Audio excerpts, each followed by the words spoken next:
Well, this panel is going to cross over into the economic realm. It won't entirely succeed because of the interrelationships between economics and politics and strategy. But we are going to change the focus a bit. And we're going to start off by introducing the speakers, and then I'll have a couple of remarks. We will also have a Q&A, but I'm really worried about the time. We're starting a bit late, and I don't want to be the one, we don't want to be the ones between you and your stomach. So we'll try to go do this pretty quickly. Let me first introduce Aaron Friedberg, who, in my view, is America's leading scholar today of international relations, period. And fortunately for the country and for NBR in particular, he has spent the better part of the last quarter century focused on China's role in the world and China domestically. He is, as you know, a professor at Princeton University. Some of the names of institutions at places like Princeton, like the Woodrow Wilson Center, have changed, but in fact, he still heads the Center for International Security Studies. Of course, he's a senior advisor here at NBR. I can recommend so many books of his. My particular favorite is his most recent, Getting China Wrong. I assigned it as a text in a seminar that I taught this summer.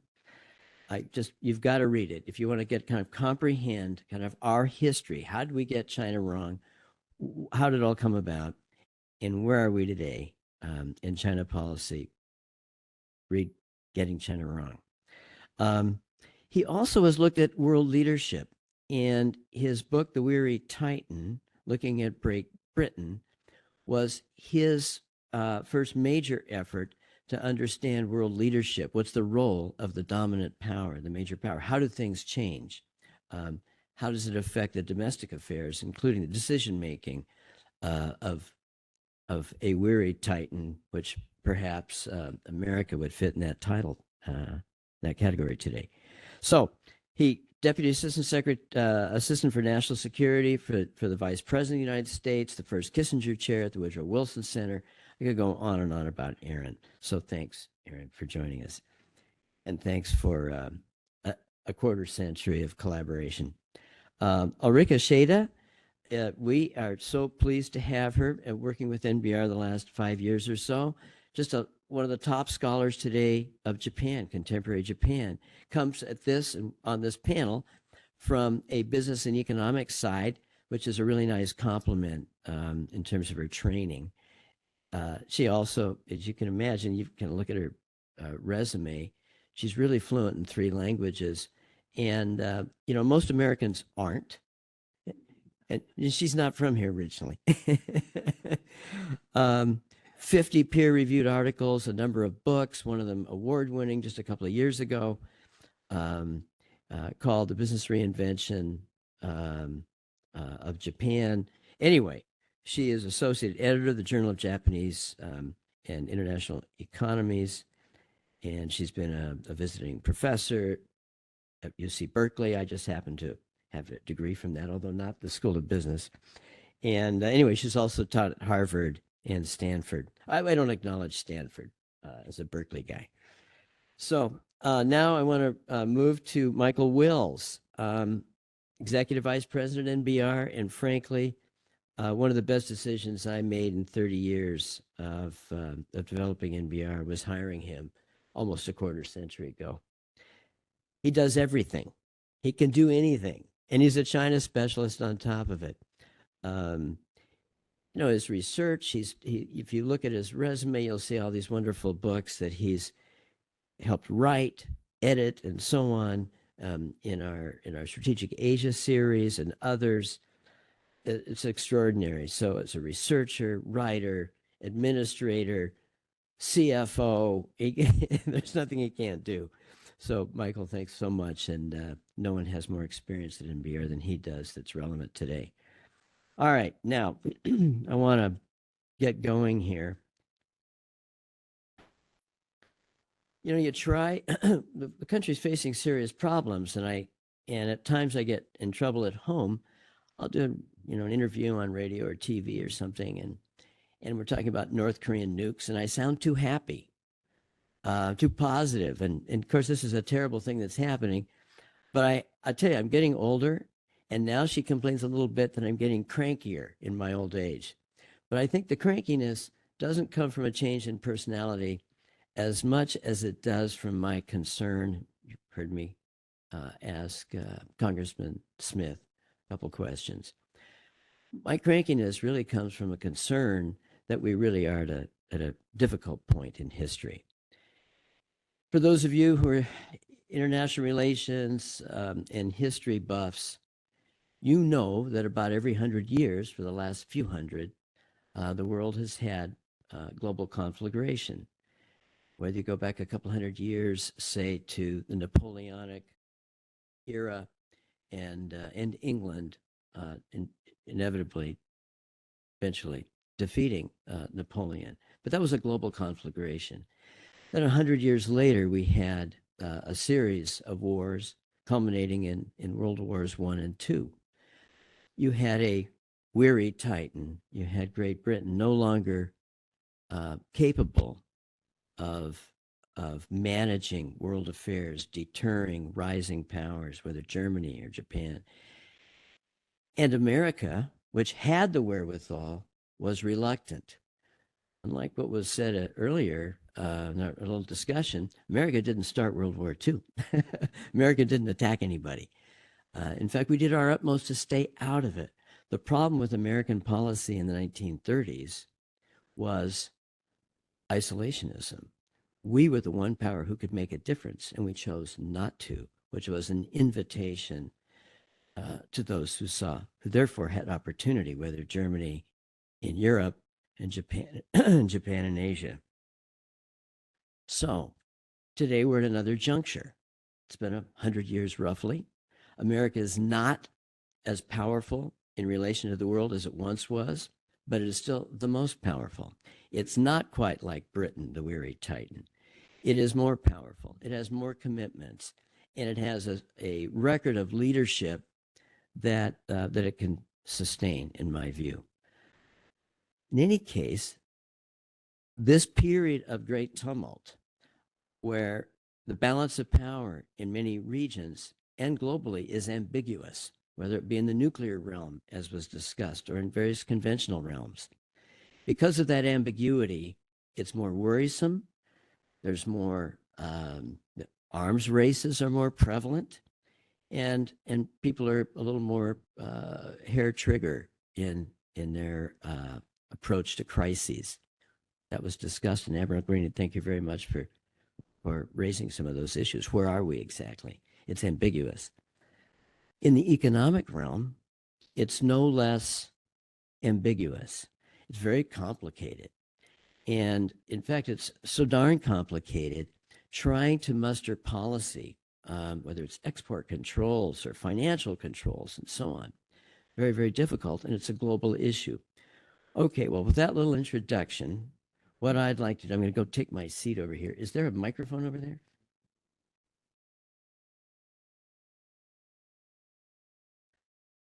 Well, with that little introduction, I'm going to start with asking the panel to look at China domestically as, or from Ulrike, your perspective. How does Japan see the issue from China domestically? I'm going to start with Aaron.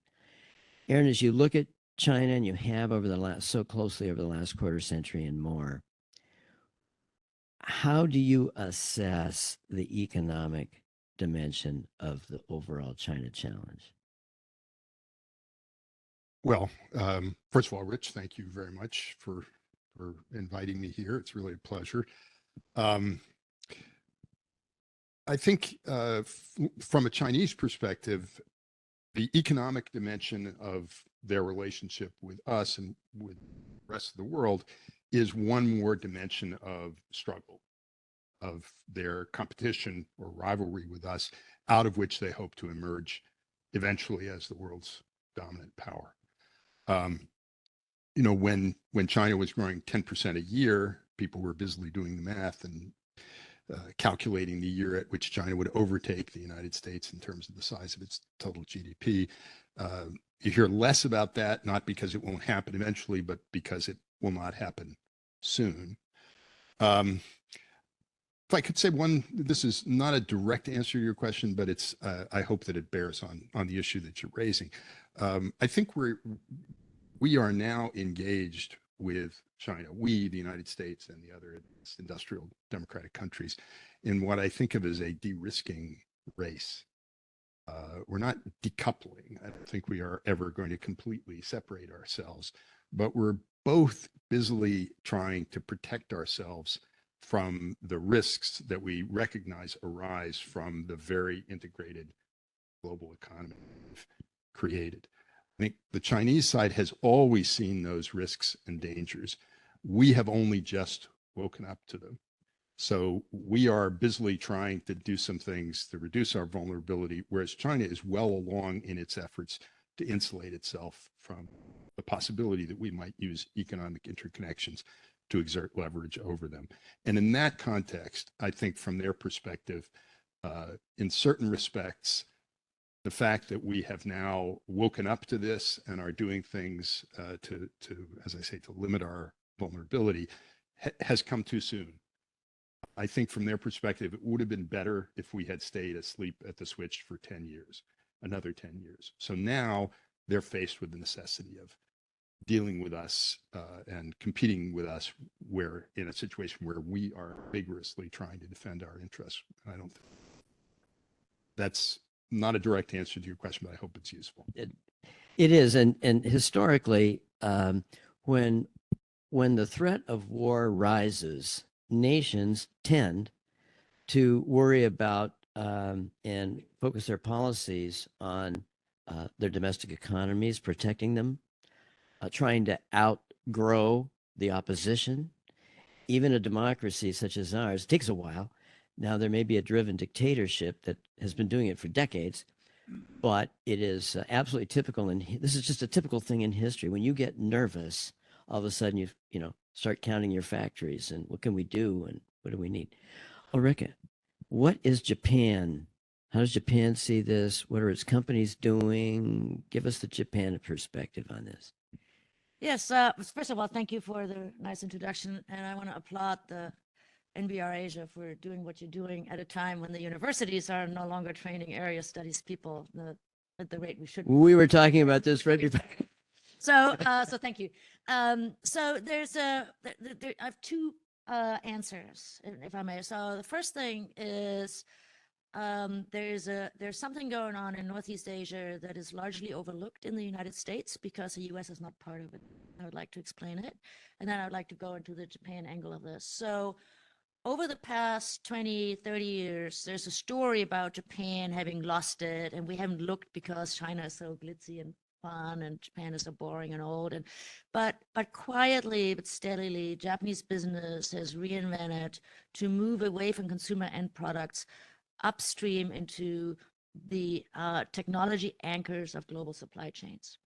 And if you look at the trade that's happening, has been happening over the last decade in Northeast Asia, what you see is that the trade between Japan and China plus Hong Kong is roughly equal, depending on the exchange rate, but just to say roughly equal. Whereas South Korea and Taiwan have a trade deficit with Japan, China has a trade deficit with South Korea and Taiwan. And what's happening there is that Japan is making the very high-tech, difficult to make, difficult to imitate input materials and chemicals and things that you don't even know exist that then are traded to Taiwan and South Korea, where they're put into input parts that are then assembled in China and sold to us here in the United States or Europe, wherever China exports to. What that means is that there's actually a certain there's huge dependencies between these places in Northeast Asia, and they benefit these countries. The United States is not really part of that equation because we're basically just buying the end product. Right. So that means that there's actually a potentially a balancing act here going on where everybody in the region is very interested in not decoupling this and staying the same. At the same time, of course, though, these places are facing the decoupling turmoil that has started. And for Japan in particular, which is a question you asked, so what's the Japan business perspective on China? There are three main aspects to the China-Japan relationship. One is that China, of course, is a tremendously huge market. So it's just dollars. Right? So everybody who looks at China gets these dollar signs in their eyes. Which is why I think Japan has become very active in hoping that India and eventually Indonesia and all these other places with lots of people will become richer and happier consumers. The second thing is that it's not just B2C, so it's not just cell phones and televisions and so forth, but China is this huge market for these input materials for Japan. So it's a very, very important market. So if Huawei can no longer sell cell phones all around the world, that means that suppliers to Huawei, such as, you know, the glass substrate maker, can no longer sell to China. So it's a big, big problem. And the third thing, of course, is that Japan's imports from China are mostly soybeans or things that maybe we can source somewhere else, except, of course, for the rare earth materials, which causes a huge challenge all over the place, right? So there are dependencies that are crisscrossing within Northeast Asia that run super deep and will eventually play a role in all of this because fundamentally, Japan is not interested in decoupling at all. And there's another aspect, but I want to hear from Mike, but there's another aspect, maybe we can talk later on, which is this whole new story of industrial policy, which is a very interesting aspect. But let me stop talking and Okay, we don't want you. You're doing a really nice job, Michael. Let me pick up on things that both Aaron and Ulrike have put on the table, and it's sort of implicit in your question, Rich. So your introduction to me was way too glowing. I've had the good fortune of working on our Strategic Asia program at NBR for more than 20 years. And so that's allowed me to work with more than 180 scholars looking at broad strategic questions across the region. And so what I'm going to say this morning is drawing from our upcoming book, which will be published next week, Reshaping Economic Interdependence in the Indo-Pacific. And so we're looking at this question of economic decoupling. And so three broad thoughts, Rich. I think I agree with Aaron that we have now woken up, the West, the US in particular, has woken up to the idea of an economic dimension of the competition with China. We've moved pretty quickly from decoupling through partial disengagement or partial decoupling to the term de-risking, which the EU put forward on the table earlier this year, and the Biden administration by April to June had sort of adopted. And that's the mantra that we're looking at, this question that's percolating amongst governments and amongst businesses. And it comes back to this fundamental question of, are we racing ahead or are they racing ahead? Who's got the lead in this economic race? And so what you see in the headlines are the administration here earmarking certain sectors and restricting exports, restricting inbound investments, looking at various sanctions and restrictions, looking at what my colleague Ashley Tellis talks about, place-based industrial policy. So trying to achieve goals to compete with China by also bringing manufacturing back into the United States. And friendshoring, we've had a reference to that this morning, so working with allies and partners. This is coming from the West, but China was really beginning this process even earlier. So the Made in China policy that was launched in 2015 was an effort to insulate the Chinese economy from dependence on the West. So on both sides of the competition now, you see policymakers, on the one hand, trying to restrict economic exchange at the highest levels or at levels that are critically important. Rare earths is a great example. And this is causing challenges for every country, including the United States, because you can't simply unwind 40 years of globalization or cut it off. It's too complex a web now to think about unwinding it quickly. So every country and every multinational company is facing this dilemma of how do they play, because the rules that they're playing by are shifting. You know, there's right now we have this tremendous. We're pulled in two directions. On the one hand, you want free markets because only free markets drive growth. Socialism doesn't work, and powerful industrial policy, unless you're in the catch-up phase, doesn't work. Catching up's one thing, but leading is a whole nother. And so you need free markets. TPP was an effort, and of course Abe picked it up and made it fit Japan, and so he could more easily get it done. But the idea of TPP was, let's create a zone that can grow faster than China, a free trade zone that can grow faster than China.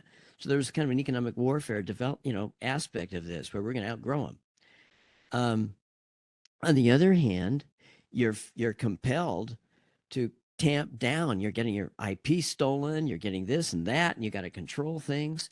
So you become schizophrenic in how you try to deal with this kind of challenge. So now moving to the international and policy level, which Michael kind of moved us into.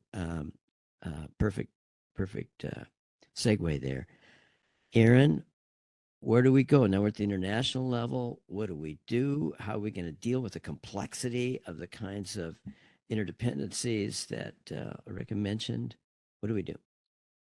Well, as always, I'd like to answer that question by backing up, just saying something about the history of how we got here. End of the Cold War, United States, dominant power, unipolar power, era of globalization. We thought we were in the process of finally creating a fully integrated, bringing in all the countries that had excluded themselves previously, the former Soviet Empire, but also China, which was in the process of starting reform and opening up.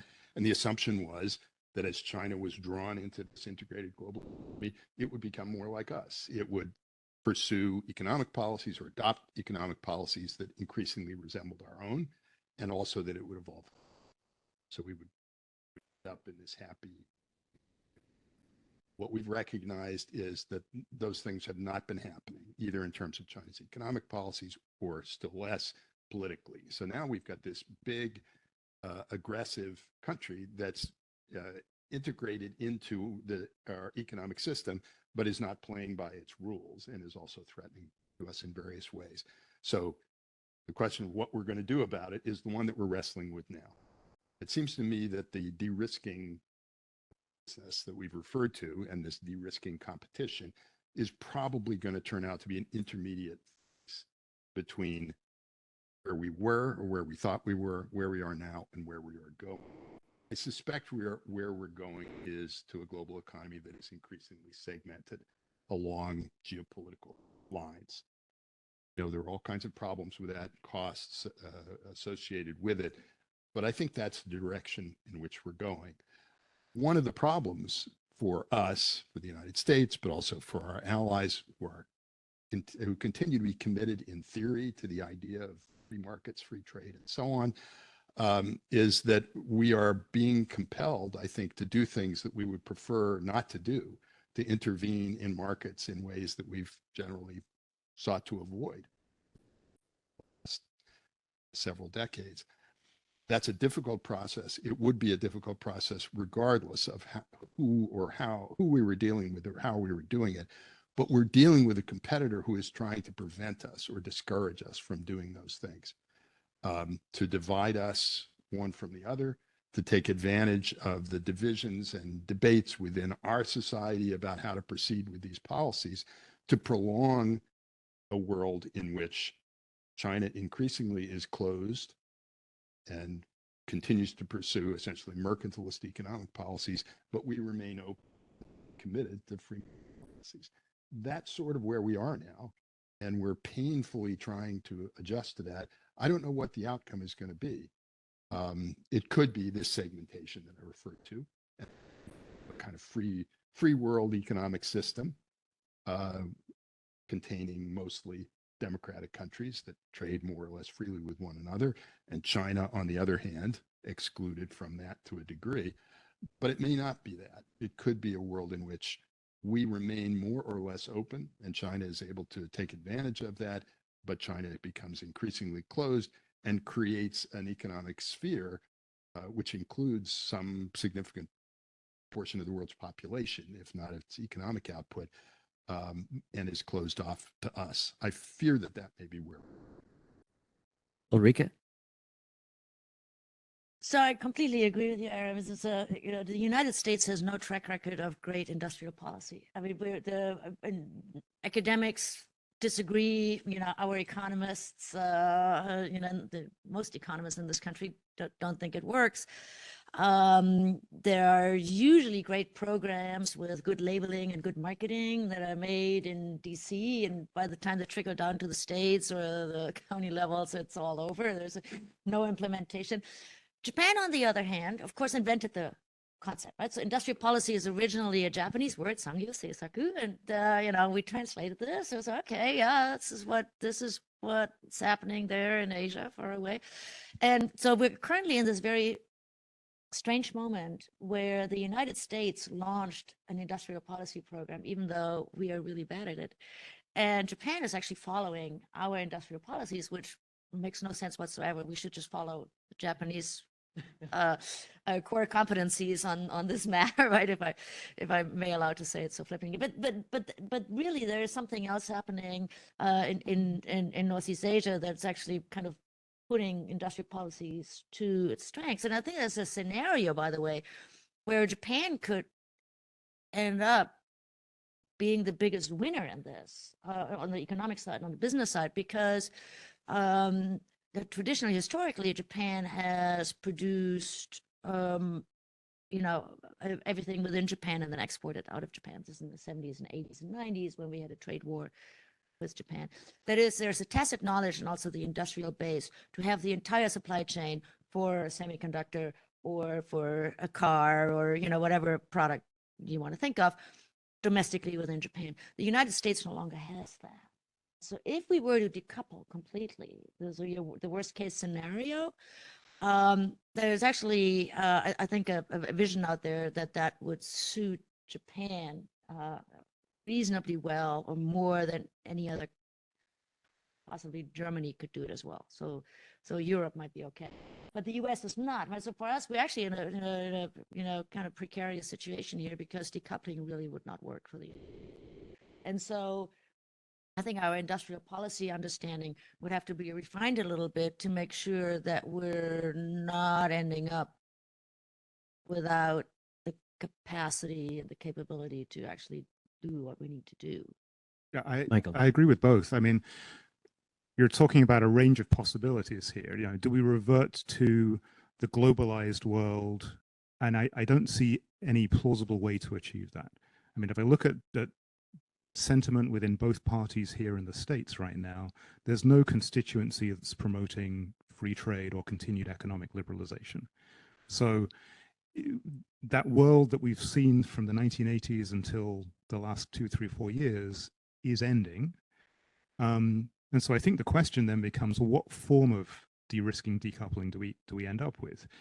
It's either one that solves the problem of friendshoring, finds ways for, Aaron's articulation of these kind of segmented trading blocks to develop. And then the strategic competition becomes, well, do you keep your allies and partners in your block? And, how do you peel off the countries that are going to be significant, not just in the next 5 or 10 years, but you have to look at demographic trends over the next 20 or 30 and say, where are the major markets by 2050? Is China more influential in those now, and do we need to step up our game? The worst case outcome is a much more inward-looking US-only approach where the friendshoring problems are not solved, where we continue to run into problems with allies and partners, whether those are in Northeast Asia, whether those are in Europe, because thinking about Nadeja's comment on the first panel, that's one of those seams that the Chinese will exploit, and that leads to suboptimal outcomes. And overall, we are looking at a world of suboptimal outcomes compared to what we could imagine with free global markets and economic growth that will continue. But I think that chapter is already closed. So we're facing a different kind of. It's interesting that given our domestic politics, the negative things may be easier for us than the positive things. For example, creating a TPP, a group of friends that would be highly integrated and more productive and grow faster, that would be hard to do politically. Who's going to stick their neck out as a presidential candidate and suggest a new TPP? On the other hand, on the negative side I've seen already the initiative during the Trump administration. In fact, there was some initial discussion of kicking China out of the WTO or isolating it within the WTO. They, explicitly talking about that. In other words, kind of creating a network of leading democracies by excluding from an existing institution the main problem. Yeah. No, Aaron, so I'm going to go through you again. So I want to make it real. So, okay, what do we really do? Right. Okay. Right. Let's be blunt. I just want to pick up on something that Michael said, because I think he articulated it very well. If you think of a spectrum of possibilities, the economist's ideal, which informed our actual policies for decades, was this fully integrated, highly efficient global economy. The world is flat. The world is flat. Sorry, not true. It was never true, and we realize it's not true. The other extreme would be, everybody pursues autarky. Try to make everything at home, and you're secure behind your walls.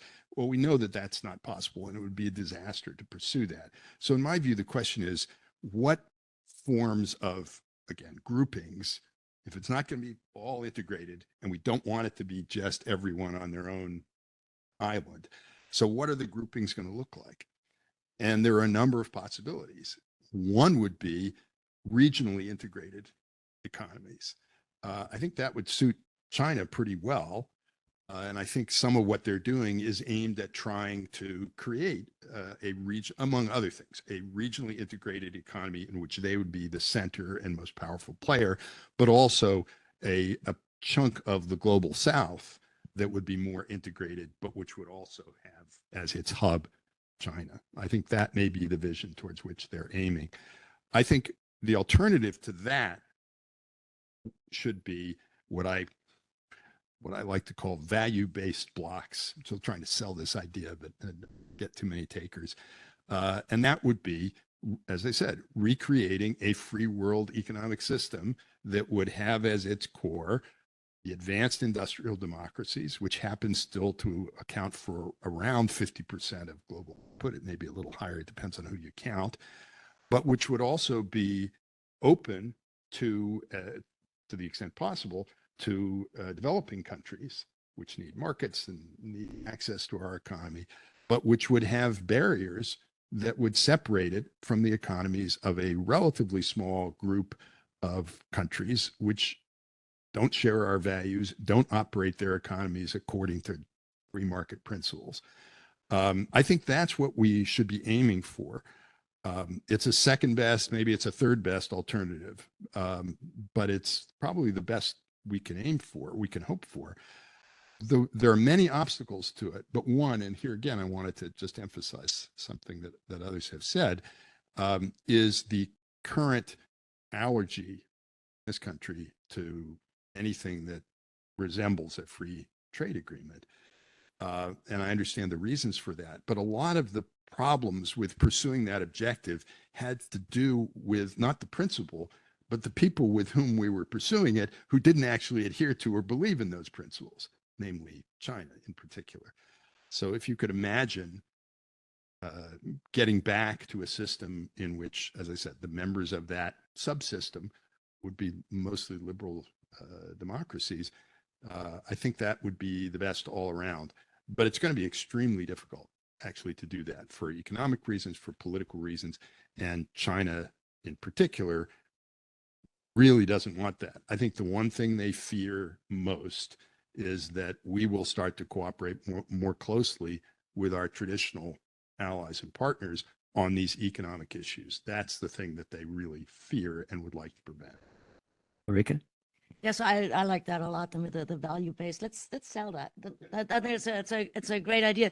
So Japan's perspective on that, I think is very interesting and might be one of the reasons why this is difficult. So those of you who have looked at what Japan has been doing, and we'll hear more about this in the afternoon, I think, in the other section. Japan has been very proactive, not only in structuring the CPTPP, but also bilateral agreements. A lot of countries in Southeast Asia. There's a lot of investment by Japanese companies into Southeast Asia and Asia as a whole, and I already mentioned the Northeast Asia dependencies. At the same time, as many of you may be aware, I don't know, Japanese car companies are now the largest car companies in the United States. They employ more American workers than the Detroit 2, 3, whatever it is now. So Japan also has a huge foot and interest in this value base. So there's a very interesting scenario if you think through the Japanese decision making, that at the one hand, on one hand, there's a huge presence in the United States and will want everything that you just said about the value based thing. The other hand, it is so tied into the Northeast Asian supply chains that would also be, something very important. So it would be completely unclear of what Japan would do if we went your route, right? Because it would probably force, not only Japan, you could say the same thing about Germany and other places. It would force those allies, value sharers, to make a decision for the United States and against these shiny markets. And I think that's actually, that's probably a concern that we should have, that will they really go with us? The United States has been a little bit unreliable lately, and it's not a shiny market, and not as shiny as these other markets. So we've been talking this morning about what we might want to be concerned about in terms of deterrence and security. I think we may also want to be a little bit concerned about whether those value sharers would want to share their values with us or with these shiny markets, because it's the dollar sign, right? It's not the dollar sign, the yen sign, or the euro sign that beckons. This is huge, because at what point does a Japan bandwagon, not with the U.S., but basically has to capitulate and settle with China? And it's an economic as well as, it's an overall strategic decision. This is huge. So our credibility and capacity within our alliance structure are huge, which I already said that in an earlier question that I was posing the congressman. But in any case, Michael, your shot. I'm pessimistic that there's a chance to reform the WTO in ways that are helpful. And also, I don't see any appetite to do that from Washington. So that's a non-starter. The ideal outcome would be for the United States to join CPTPP and actually get serious about having a trade policy that allows for the kind of values-based frameworks that we've talked about here. That's also not plausible in the short term. I've asked this question of interlocutors. I was in Singapore and Jakarta last week. I was in Tokyo earlier this year. I was in Australia earlier this year. The Biden administration's Indo-Pacific Economic Framework, IPEF. And everyone in the region sort of says, yeah, okay, it's better than nothing. We'd like to have the Americans involved. We'll take it for now, but it doesn't have any market access provisions for us to get into the US market. So the plausible outcome, Rich, I think, is you have to see IPEF and CPTPP eventually aligning, but that's a years-long process. And the values-based question, I think, is a critical one, because the bottom line conclusion of the new Strategic Asia book is there's no significant economic decoupling taking place, no evidence for it. You look at pure trade numbers, or you look at dependencies in particular sectors, even among close US allies like Japan and Australia, both of which have suffered economic coercion from China.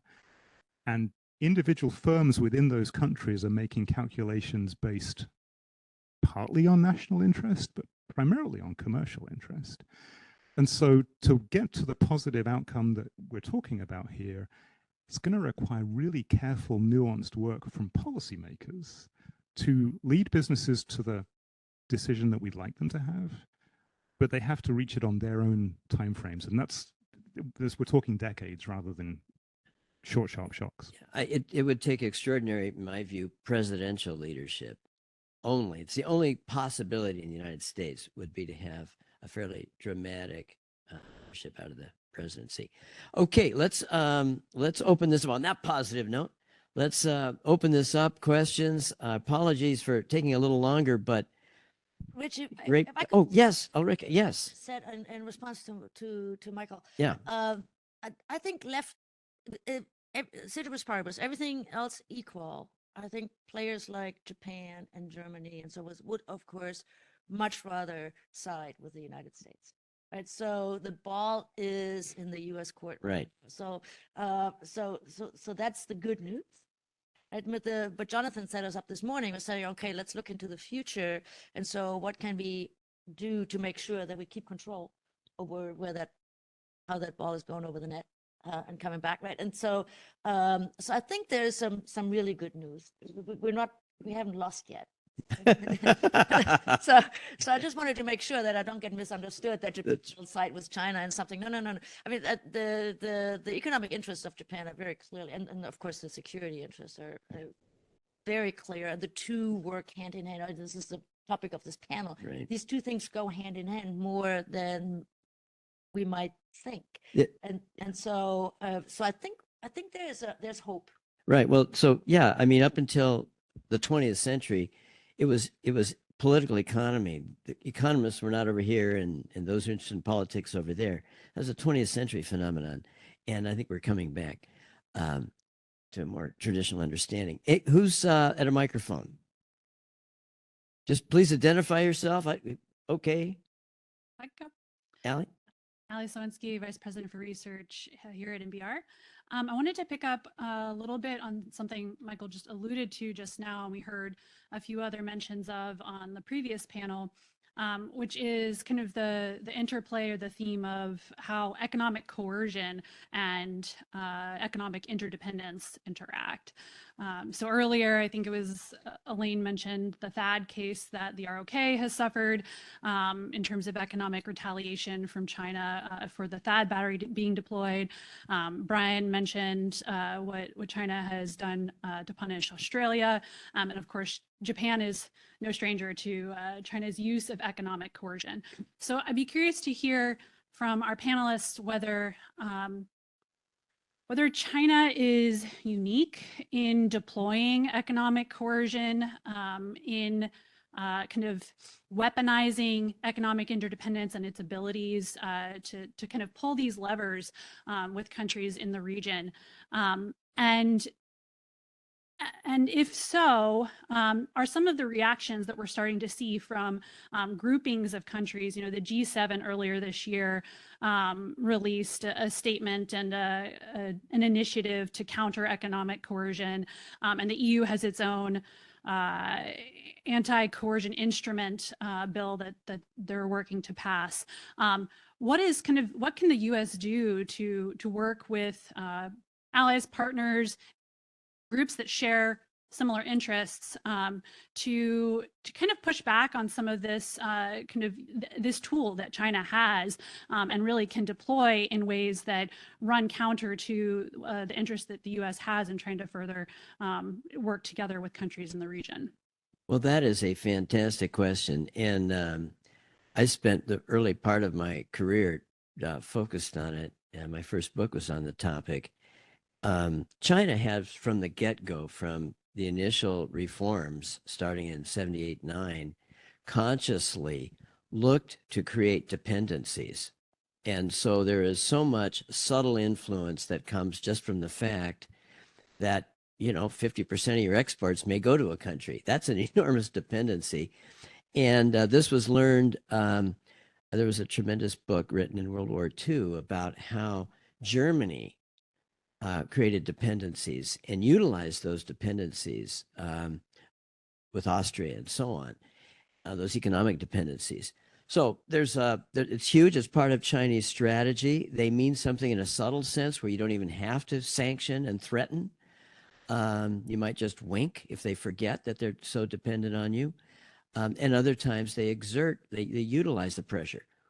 We're an expert at utilizing economic sanctions. No world leader in history used them as much as the United States, but we did in this very legalistic way and usually to stop or punish really bad actors. So in any case, it is part and parcel to Chinese strategy and Chinese behavior. They have a more gut instinct to utilize economic pressure than even the United States. It's amazing. It's ubiquitous in their policy where they see dependencies. So that said, what can we do? Well, it's an excellent question. I think I worry more about the less overt forms of coercion. The THAAD thing was pretty obvious, although as Rich pointed out, the Chinese make a point of never explicitly imposing sanctions, which they say is something that the United States does and not what they do. They just do things quietly. But there's a lot even less obvious than that, much less obvious than that, which can shape the preferences of elites and of powerful interests in democratic societies, which will then, in the pursuit of their own interest, influence the policies of their governments in ways that favor China's interests. I think they bet a lot on that, and they're not wrong. I mean, if you look at the debates now about export controls, semiconductors, who is opposing those things? Well, it's companies that stand to make a lot of money if the exports are not controlled, or to continue to make them, at least in the short run, and lose a lot if they are. Well, but that's, those are the cards we've been dealt. That's the system we have. But I think we have to be aware that sometimes there has to be a conception of the national interest which supersedes the interests of particular groups. The one thing I would say, just more specifically to try to answer your question, is there are efforts underway. The EU counter coercion instrument, basically, as I understand it, the idea is, it's like NATO, an attack on one is an attack on all. If an unnamed party imposes sanctions on one of our group, all of us will band together and do things in response. It seems to me that's the most sensible way of dealing with that problem. I don't know where things stand with the counter coercion instrument. The EU always takes forever to actually do things, but they've been pretty forward leaning in the ideas, at least, that they've developed. And it seems to me we ought to be part of similar efforts to help our friends and allies resist explicit efforts by China to coerce them. Ulrike? So yes, economic coercion has been around forever, right? When the U.S.-China trade war started, initially, it was so reminiscent of the U.S.-Japan frictions in the 80s. You could have taken the document and just replaced the word China with Japan. It would have been a similar document, with one big difference.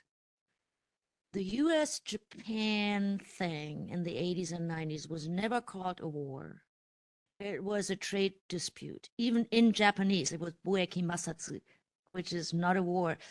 And the U.S.-China thing today is a war in both languages.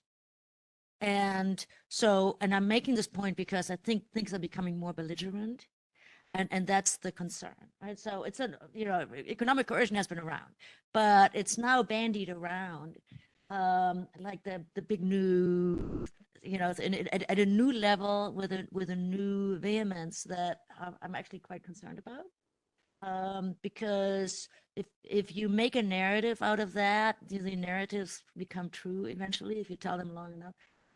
That we get into a place that's not good. Congressman Smith started out with saying, if you start there, if you walk down that road, you end up in a bad place. And I think that I'm a little bit concerned about how economics is becoming that thing if we walk down that road. So I'm very concerned about it. Michael? I mean, yes, although I tend to agree with the idea that China's already weaponized the economic side of things. So, Ali, I think China's not unique in using economic coercion, but it's certainly using it very bluntly. And I agree with Aaron that the response from the Western side needs to be collaborative. So, I mean, we've imposed sanctions on Russia after the invasion of Ukraine. We've imposed sanctions on Iran because of the nuclear program. We've imposed sanctions on North Korea. China's imposed sanctions on Lithuania because it opened or agreed to open an office called the Taiwan Economic Representation Office rather than the Taipei Economic Representation Office. And so that level of coercion is one that I think we can actually play back and sort of put China in a box and say, you really are using economic coercion in a different way than we are. And that gives an opening for like-minded partners to work together in response. Rich? But that type of coercion is not going to play into China's favor. Or do they? No, exactly.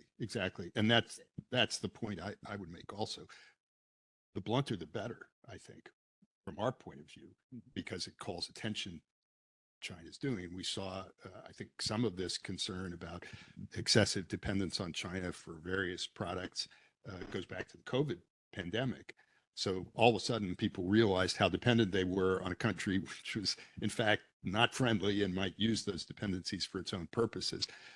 So we've been warned. The question is, what are we going to do about it? And I worry that our response has kind of tapered off and got all kinds of difficulties, not the least of which is hurting all these cats. It's all of us democracies have interests and governments, and it's very difficult to get people on the same page. But when you've been threatened in that overt way, it helps to call people's attention to the problem. Right. You mentioned it earlier too, that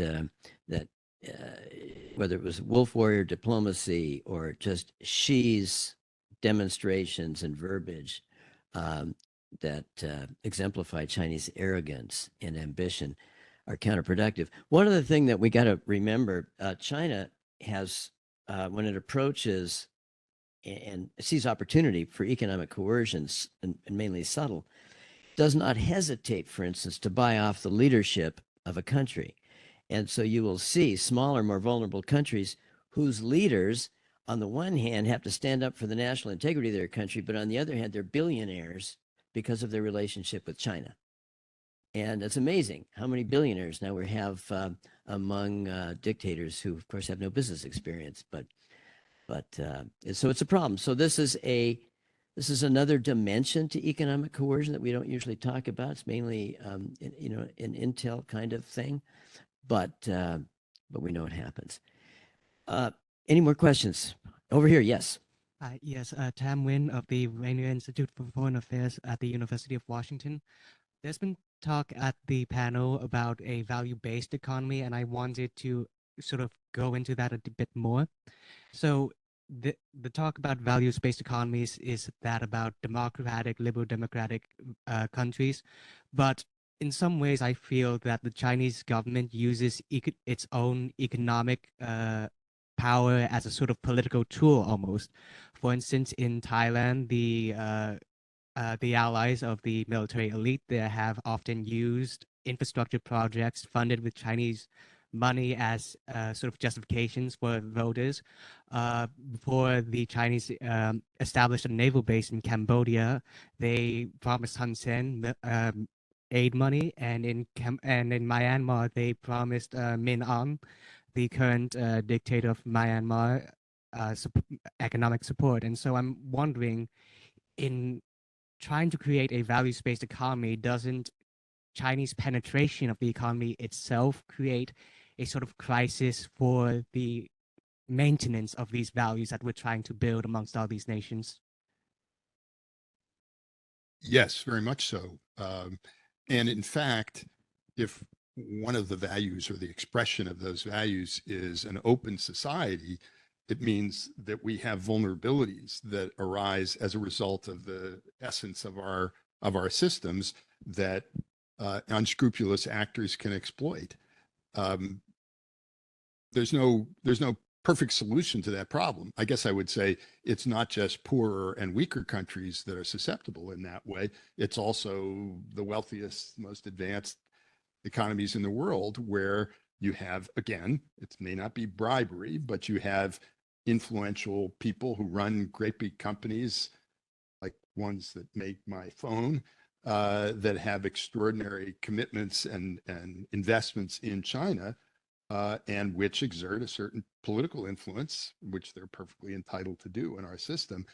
But the things that might benefit them are not necessarily good for the country as a whole. It used to be true maybe that what was good for General Motors, what was good for the United States of America. I don't think it's true anymore that what's good for Apple is necessarily good for the United States of America. And it's a new situation for us. Over here. Yeah, my name's Catherine Rudolph, and I'm the strategic advisor to the Pierce County Executive. For those of you who are not from here, Pierce County is the large urban county to the south of Seattle, and we are the host to Joint Base Lewis McChord. My question is for Ulrike. We've had a lot of Japanese business interests in our county for a long time, and what we're seeing is a huge amount of relationship setting up between Japan and Vietnam, and we're starting to even get foreign direct investment from Vietnam. I was hoping you would comment a little bit about that relationship. So what's happening in Southeast Asia right now is really very exciting, and we're not paying enough attention, I think. So Japan has, I think I alluded to this before, right? So if the Chinese market is huge, so there's if that were to shrink for whatever reason, an aging society or borders or tariffs or decoupling, where are the other markets? And Japanese industry has been, for the last 2 decades, very strategic in investing in Southeast Asia. And Vietnam was actually one of the first places. So there's a period of 10 years or so where Japan was by far the largest foreign direct investment actor into Vietnam. Now it's South Korea. So this is the China +1 strategy of these countries. So we're operating in China, but not only there. So we're going somewhere else. And so, and then of course, traditionally, Thailand has been a big place of manufacturing for cars and so electronics. Indonesia is the next big place. Now comes the FOIP, the Free and Open Indo-Pacific, which actually covers this entire area.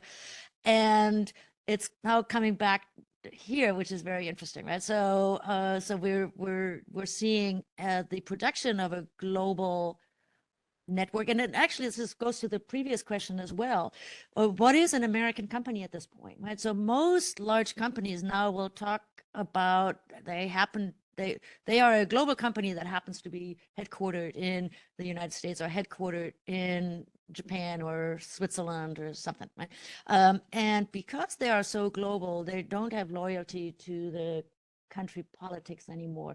And I think this is the biggest challenge right now for industrial policy, because what is good for the United States is no longer that good for some of these very global companies. On the other hand, you might benefit greatly from this new global trend, right? Not everything is always bad, but so we do have actually these very strong relations that go around the globe, and I think this is why your concept of the value base is so powerful. Yeah. It's the next step. Let's not talk about what's good for America, what's good for Japan, for GM is good for America. Let's talk about what's good for Apple is good for these countries in the world. And that's the connection really between Aaron's earlier point about this. If you imagine these emerging trading blocks where the Western one is values-based, and by values-based, that doesn't mean democratic. It means rules-based and sort of transparent, and contracts are reliable, and there's no other kind of influence going on behind the scenes, which is a system that Vietnam that's still emerging in terms of its political development can be part of. And companies are then going to eventually fall into line with one of these emerging blocks if that future unfolds. Yeah, right. Block, if we have that much time. This just illustrates this last point. We're going to close here because we're already over time. But this just illustrates the tremendous challenge we have domestically in dealing with the China challenge. We can't come up with easy solutions, economic solutions, because of the nature of our companies, because of our interdependencies that are so complex, not to mention the problems we have politically, domestically. So ending on a note of huge caution, how do we even have an effective strategy given these circumstances. Hey, panel, fantastic job. Wow.